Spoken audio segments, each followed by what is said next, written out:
Let's spike crime की कहानी। 12 जुलाई 2022 बिहार की राजधानी पटना सज धज कर तैयार थी। मौका था बिहार विधानसभा के 100 साल पूरे होने का। खुद प्रधानमंत्री नरेंद्र मोदी इस ऐतिहासिक पल का हिस्सा बनने के लिए पटना आने वाले थे। सुरक्षा के इंतजाम ऐसे थे कि आसमान में चील भी बिना परमिशन नहीं उड़ सकती थी। लेकिन शहर के एक कोने में फुलवारी शरीफ नाम के इलाके में अहमद पैलेस नाम की एक बिल्डिंग की पहली मंजिल पर मौत का सामान इकट्ठा किया जा रहा था। वहां कुछ लोग जमा थे। वो कोई आम क्रिमिनल्स नहीं थे, बल्कि पॉपुलर फ्रंट ऑफ इंडिया यानी पीएफआई के हाईली ट्रेन्ड कमांडर्स थे। उनके सामने टेबल पर रखे थे हैंड ग्रेनेड्स, आईईडी बनाने का सामान और प्रधानमंत्री के काफिले का पूरा रोड मैप। प्लान खौफनाक था। जैसे ही मोदी का काफिला फुलवारी शरीफ के करीब से गुजरे, एक फिदायीन हमला या फिर बम धमाका करके पूरे देश को दहला देना। लेकिन उनसे एक बड़ी गलती हो गई। एक व्हाट्सएप मैसेज पहुंचा और फिर सामने आया ऑपरेशन ऑक्टोपस। एक ऐसा अंडरकवर ऑपरेशन जो कि भारत में कम ही देखा गया है। ऑपरेशन ऑक्टोपस से आप शायद समझ गए होंगे कि बात पीएफआई की होने वाली है। लेकिन क्या एक टेररिस्ट ऑर्गेनाइजेशन के बैन करने से हमले बंद हो जाते हैं? आपको क्या लगता है? कमेंट में जरूर लिखिएगा, साथ ही सब्सक्राइब का बटन भी दबा दीजिए। तो वापस चलते हैं पटना के फुलवारी शरीफ की अहमद पैलेस बिल्डिंग के उस रूम में, जहां टेबल पर हैंड ग्रेनेड, आईईडी और पीएम के रोड मैप के साथ साथ 3 लोग थे जो अपनी तैयारी को फाइनल टच दे रहे थे। लेकिन उनकी इस तैयारी पर फुल स्टॉप बस लगने ही वाला था। उसी फुलवारी शरीफ के पुलिस स्टेशन थाने के एसएचओ इकरार अहमद के पास एक अनजान नंबर से व्हाट्सएप मैसेज आता है। मैसेज देखते ही इकरार अहमद के माथे पर पसीना आ जाता है, क्योंकि मैसेज में लिखा था, तुम्हें शर्म आनी चाहिए, मुसलमान कब बनोगे? कल जुमे की नमाज है, नया टोला की जामा मस्जिद पहुंचो और अपने रसूल के लिए कुछ करके दिखाओ। यह सिर्फ एक भड़काऊ मैसेज नहीं था, ये एक कॉल टू एक्शन था। पुलिस ने जांच शुरू की और जैसे ही वो अहमद पैलेस पहुंचे, उन्हें जो मिला उसने इंटेलिजेंस ब्यूरो के होश उड़ा दिए। वो व्हाट्सएप मैसेज भेजने वाले का नाम अभी आपको कुछ ही देर में बताता हूं, लेकिन पहले ये जान लीजिए कि वह पहुंचने पर पुलिस को मिला क्या। पुलिस ने वहां से 2 लोगों को गिरफ्तार किया, अतहर परवेज और मोहम्मद जलालुद्दीन। जलालुद्दीन तो झारखंड पुलिस का रिटायर्ड दारोगा था। सोचिए, सिस्टम का हिस्सा रहा आदमी ही सिस्टम को खत्म करने की साजिश रच रहा था। लेकिन इसके अलावा जो मिला, इससे भी बहुत ज्यादा बड़ी चीज थी। इस सर्च ऑपरेशन के दौरान उनके पास से 7 पेजेज का एक डॉक्यूमेंट मिला। इस डॉक्यूमेंट का नाम था India 2047 towards rule of Islam in India.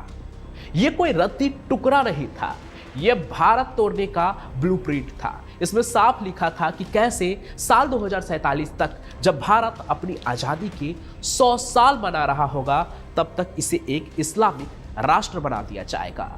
लिखा था, हमें कायर हिंदुओं को उनके घुटनों पर लाना है, हमें संस्थाओं के अंदर घुसना है, हमें अपनी सेना बनानी है। यही नहीं, जांच में गजवाए हिंद नाम का एक व्हाट्सएप ग्रुप भी मिला, जिसके तार पाकिस्तान और बांग्लादेश के आतंकी संगठनों से भी जुड़े थे। जब यह फाइल दिल्ली के राष्ट्रीय सुरक्षा सलाहकार अजीत डोभाल की मेज पर पहुंची, तो सन्नाटा छा गया। डोभाल, जो खुद सालों तक अंडरकवर रहे हैं, वो जानते हैं कि यह किसी लोकल गैंग का काम नहीं है।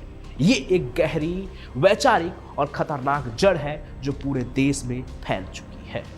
और इसके बाद एनएसए अजीत डोभाल ने जो किया, उसके बारे में किसी ने सोचा भी नहीं था। इस साजिश को बनाने वाले पीएफआई ने भी नहीं। हेलो दोस्तों, मैं हूं Pancham Prakash and welcome to the real story of Indian James Bond Ajit Doval. उनके पिछले कहानी में हमने आपको बताया था कि कैसे उनके प्लान से पाकिस्तान में घुसकर ऑपरेशन अलविदा को अंजाम दिया गया था। पर आज कहानी किसी थ्रिलर फिल्म से कम नहीं है, क्योंकि डोभाल साहब के जिस ऑपरेशन की कहानी आज बताने वाला हूं, वो पाकिस्तान में नहीं बल्कि भारत में हुआ था, दिल्ली के शाहीन बाग में हुआ था और देश के कई कोने में हुआ था और उससे पीएफआई को जड़ से साफ किया गया था। तो दिल थाम कर बैठिए क्योंकि हम इतिहास के पन्ने को पलटने वाले हैं।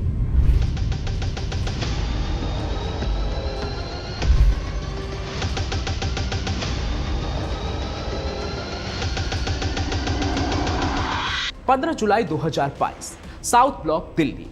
बिहार की राजधानी पटना में हुए कारनामे के बाद दिल्ली में एक बेहद कॉन्फिडेंशियल मीटिंग होती है।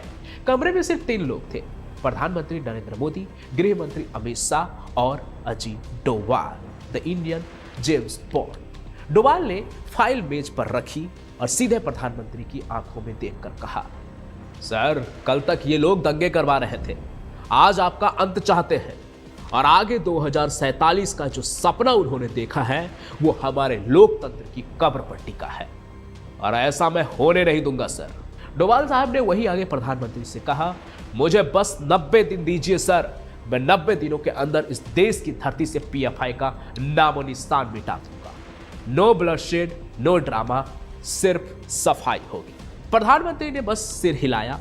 वो जानते थे कि डोवाल जब कुछ कहते हैं तो उसका मतलब क्या होता है, लेकिन चुनौती पहाड़ जैसी थी। पीएफआई कोई छोटा आतंकी संगठन नहीं था। इनके पास 5 लाख से ज्यादा मेंबर्स थे, इनके पास वकीलों की फौज थी, इनके पास विदेशों से आने वाला करोड़ों रुपए का फंड था और सबसे बड़ी बात, इन्होंने खुद को सोशल एक्टिविस्ट का चेहरा पहना रखा था, एक चोले के पीछे छुपे हुए थे। अगर सरकार उन पर सीधा हाथ डालती तो वो फौरन विक्टिम कार्ड खेलते, दंगे भड़कते, मानवाधिकार संगठन चिल्लाने लगता और इंटरनेशनल लेवल पर भारत की छवि खराब होती। ये तमाम डर था उनके आगे, लेकिन डोवाल को एक ऐसी चाल चलनी थी जिससे सांप भी मर जाए और लाठी भी न टूटे। इसलिए डोवाल ने सबसे पहले पीएफआई की हिस्ट्री खंगाली। उन्हें पता चला कि पीएफआई असल में सिमी का ही नया अवतार है। 2001 में जब सिमी पर बैन लगा तो उसके कट्टरपंथी नेताओं ने समझा कि खुलेआम जिहाद की बात करना बेवकूफ़ी है। इसलिए 2006 में उन्होंने केरल, कर्नाटक और तमिलनाडु के 3 छोटे संगठनों को मिलाकर पीएफआई बनाया। उन्होंने दुनिया को दिखाया कि वो दलितों, पिछड़ों और अल्पसंख्यकों के हक की लड़ाई लड़ रहे हैं। वो स्कूल चलाते हैं, ब्लड डोनेशन कैंप लगाते हैं, बाढ़ में लोगों की मदद करते हैं। लेकिन इस पर्दे के पीछे चल रहा था यूथ रेडिकलाइजेशन। 2010 में उन्होंने केरल के प्रोफेसर टीजे जोसेफ का हाथ काट दिया था, सिर्फ इसलिए क्योंकि जोसेफ ने क्वेश्चन पेपर में पंक्चुएशन मार्क लगाने वाला एक एक्सरसाइज रखा था और उस एक्सरसाइज में एक क्वेश्चन जो है वो फिल्म निर्माता पीटी कुंजू मोहम्मद की एक किताब से संवाद के तौर पर लिया गया था और उसमें एक कैरेक्टर का नाम मोहम्मद रख दिया गया था। सोचिए, अगर टीचर ने कुछ गलत भी किया, अगर उन्होंने धार्मिक भावना को ठेस भी पहुंचाया तो उसके लिए पुलिस थी, उसके लिए अदालत थी, कोर्ट कचहरी था, न्यायपालिका था। पर यहां क्या हुआ वो आप समझ सकते हैं, हाथ काट दिया गया बस इस बात के लिए। आगे 2017 में पता चला कि केरल से आईएसआईएस ज्वाइन करने वाले लड़के पीएफआई के ही ट्रेनिंग कैंप से निकले थे। ईडी की जांच में खुलासा हुआ कि गल्फ देशों में हवाला के जरिए 120 करोड़ से ज्यादा भारत आए थे। ये पैसे गरीबों को नहीं बल्कि दंगों और हथियारों के लिए इस्तेमाल हो रहा था। डोवाल समझ गए कि पीएफआई जो है वो पूरे सिस्टम में ऑक्टोपस की तरह फैला हुआ है, जो बैठा तो एक जगह है लेकिन उसके हाथ हर जगह फैले हुए हैं और इसे खत्म करने के लिए उन 8 हाथ को एक साथ काटना होगा। डोवाल की पहली चाल थी पीएफआई को उनके ही समाज से अलग करना, यानी कि पीएफआई ने जो इस्लाम का चोला पहन रखा था, लोगों के नज़र में जो वो उनकी हिमायती बनकर बैठे थे, सबसे पहले जरूरी ये था कि उनके नज़र में ये क्लियर हो कि पीएफआई उनके अपने नहीं है बल्कि वो देश विरोधी गतिविधि में लिप्त है जिससे भारतीय मुसलमानों का कोई लेना देना नहीं है। डोवाल चाहते थे कि पीएफआई की हरकतों की वजह से आम मुसलमान को कोई दिक्कत न हो, वो सड़क पर ना आए, जिनके नाम का गलत इस्तेमाल ये सब कर रहे थे। 30 जुलाई 2022 को दिल्ली में एक इंटरफेथ कॉन्फ्रेंस बुलाई गई। इसमें देश के सबसे बड़े सूफी संत और मुस्लिम विद्वान शामिल हुए। डोवाल खुद वहां पहुंचे उस मीटिंग में डोभाल ने बहुत प्यार से लेकिन मजबूती से समझाया कि कट्टरपंथ किसी भी धर्म का भला नहीं करता। वहां एक प्रस्ताव पास हुआ कि पीएफआई जैसे संगठन इस्लाम के दुश्मन है। ये डोभाल की मास्टर स्ट्रोक थी। उन्होंने पीएफआई के पैरों के नीचे से उनकी सोशल जमीन खींच ली। अब पीएफआई एक मुस्लिम संगठन नहीं बल्कि एक कट्टरपंथी गुट बनकर रह गया था। अब बारी थी ग्राउंड वर्क की। डोभाल ने आईबी और रॉ को एक काम दिया, पीएफआई के हर बड़े नेता की सांसों पर नजर रखो कि वो एक सांस ले रहा है मुंह से या नाक से, इसकी भी खबर रखो। वो क्या खाते हैं, कहाँ सोते हैं, किसके साथ व्हाट्सएप पे चैट करते हैं, हर चीज का रिकॉर्ड जारी रहना चाहिए। डोभाल ने खुद चुपके से केरल के कोच्चि और महाराष्ट्र का दौरा किया। किसी को भनक तक नहीं लगी कि एक एनएसए साहब ग्राउंड जीरो पर खुद ही फील्ड मार्शल की तरह प्लानिंग कर रहे हैं, सब कुछ एग्जीक्यूट कर रहे हैं। 21 सितंबर 2022 रात का वक्त दिल्ली के एक सेफ हाउस में डोभाल ने एनआईए, ईडी और 15 राज्यों के पुलिस चीफ के साथ आखिरी मीटिंग की। यानी अब कॉल टू एक्शन होने वाला था। ऑपरेशन का नाम रखा गया ऑपरेशन ऑक्टोपस, क्योंकि ऑक्टोपस का 8वां हाथ काटना था। डोभाल ने नक्शे पर 93 लोकेशंस मार्क की थी। उन्होंने कहा, कल सुबह सूरज उगने से पहले पीएफआई का इकोसिस्टम खत्म हो जाना चाहिए। याद रहे, हमें एक भी गोली नहीं चलानी है। शांति से उठाओ और गायब कर दो। यहां तक कि पुलिस वालों को भी उनके टारगेट के बारे में आखिरी 1 घंटे में बताया गया ताकि खबर लीक ना हो। इंटेलिजेंस को डर था कि लोकल पुलिस में पीएफआई के मुखबिर भी हो सकते हैं, और ऐसा हर जगह होता है। किसी के वजह से कोई पकड़ा भी जाता है तो किसी के वजह से कोई बच भी जाता है। खैर, 22 सितंबर की सुबह करीब 4 बजे देश भर में एनआईए की गाड़ियां एक साथ निकली।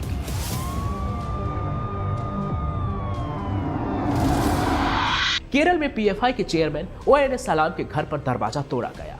वो हैरान था, उसे लगा कि वो अजय है। दिल्ली में परवेज अहमद को उसके बेडरूम से उठाया गया।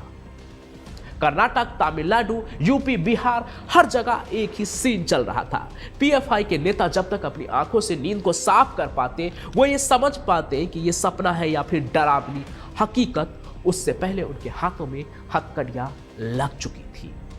पहले ही दिन 106 बड़े मगरमच्छ पकड़े गए। उनके लैपटॉप और फोन से जो डेटा निकला उसने डोभाल के शक पर मुहर लगा दी। उनके पास आरएसएस के बड़े नेताओं की हिट लिस्ट थी। वो 2023 की शुरुआत में बड़े धमाकों की प्लानिंग कर रहे थे।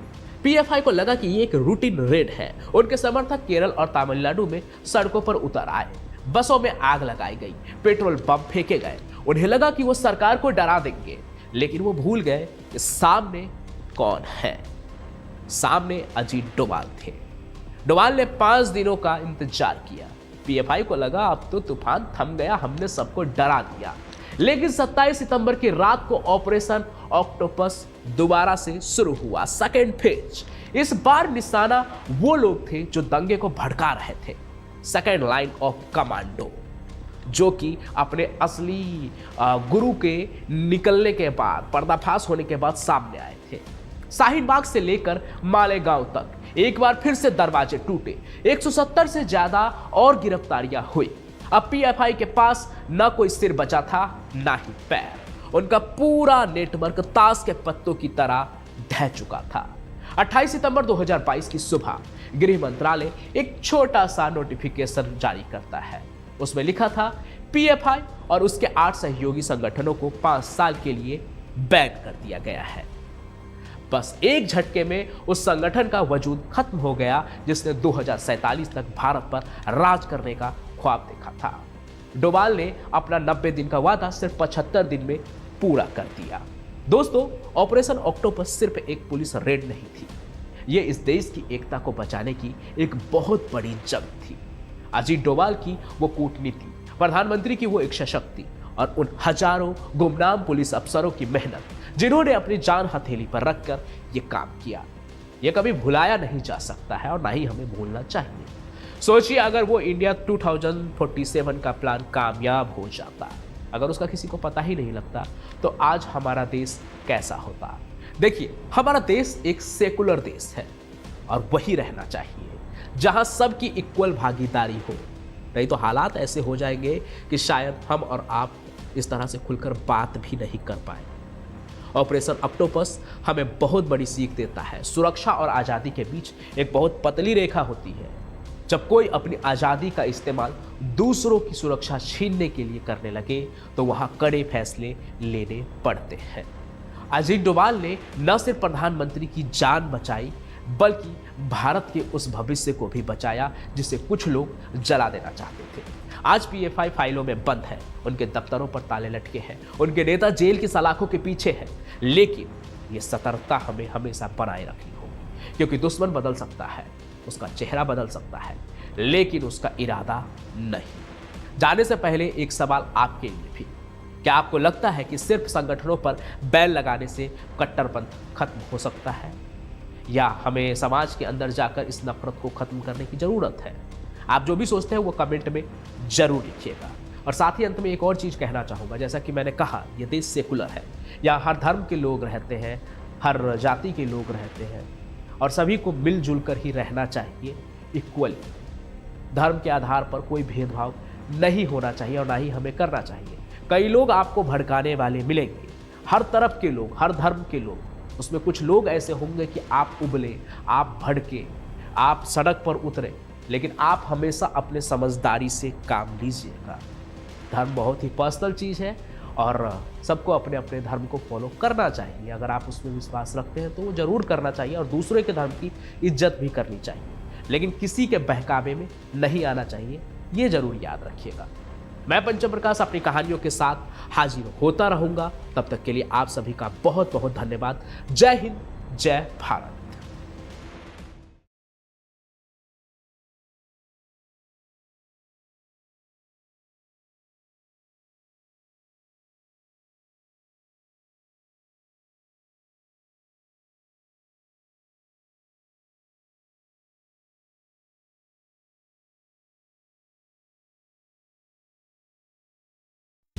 आप सुन रहे थे let's mind more than radio.